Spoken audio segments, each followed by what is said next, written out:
Well, hello once again, everyone. I'm your host, Pat Olson. Welcome to another edition of This Week in Don's Athletics.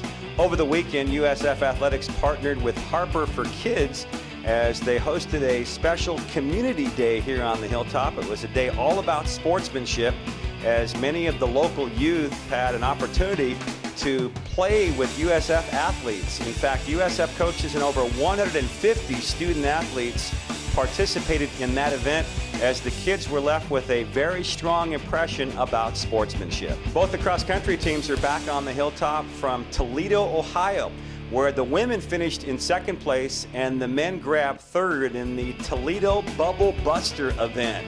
Now they'll turn around and get ready to run this Saturday in the Stanford Invitational down on the farm in Palo Alto. Here at DonsTV, we caught up with cross-country coach Helen Lehman-Winters, who talked about both events. We had a really strong weekend for both our men and women at the Toledo Bubble Buster. Men finished third with a strong team performance. We had 5 men under 20 minutes for the full mile course, a 30-second split between 1 and 5. So we were really happy with the outcome there. Our women, I really could not be more happy with what we accomplished back there. Obviously, it would have been nice to get the win. But Butler was outstanding up front. But we beat some really good teams. The Stanford meet is traditionally packed with a lot of California teams. So for our men, we'll have a chance to see a few conference schools and test our ability in a larger field than what we had. And for our women, we're running a couple women from this last week, but most of the women we're going to be running will be people who sat out this last week. And again, it's on the golf course. It's 8,000 meters for the men, 6,000 meters for the women. Well, the USF women's volleyball team won their first West Coast Conference game this past weekend on the road as they split in Southern California. They were upended on the road at number 18 San Diego, but then turned around on Saturday and won at Loyola Marymount in 5 sets over the Lions.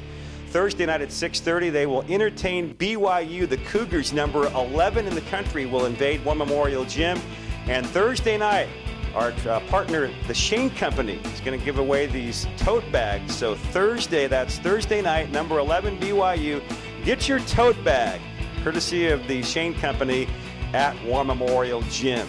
Here's head coach Gilad Duran. Well, BYU, it's a very, very strong team this year. They're leading the conference in hitting percentage, in blocks, and holding the opponent hitting percentage. So, they're unbeaten this year, number 11 in the nation.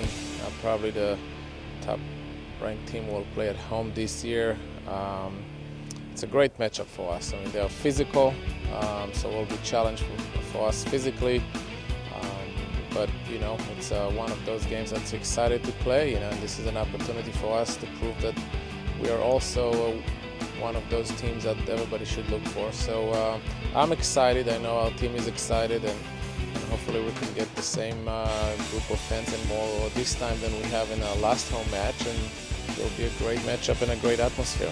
The USF women's soccer team grabbed another win as they won 1-0 over Valparaiso this past Friday, behind Mackenzie Kreiser's exciting goal. Phillips, Moberg, down the field. Can Kreiser get back on the ball?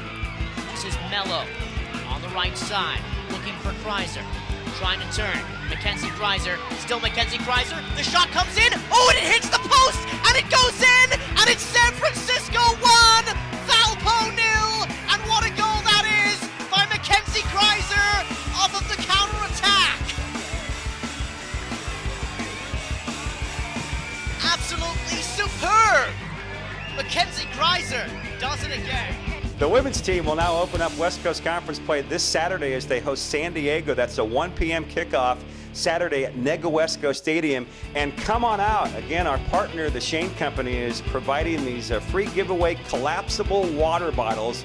That's a 1 o'clock start Saturday at Neguesco Stadium. Meanwhile, the men's soccer team also opens up West Coast Conference play this weekend. They're just back in from Boston. They suffered a heartbreaking loss at Boston College, losing 2-1 in double overtime.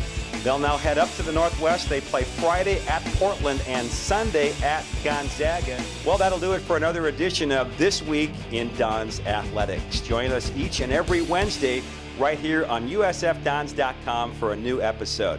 Thanks again for watching. I'm your host, Pat Olson, and go Dons!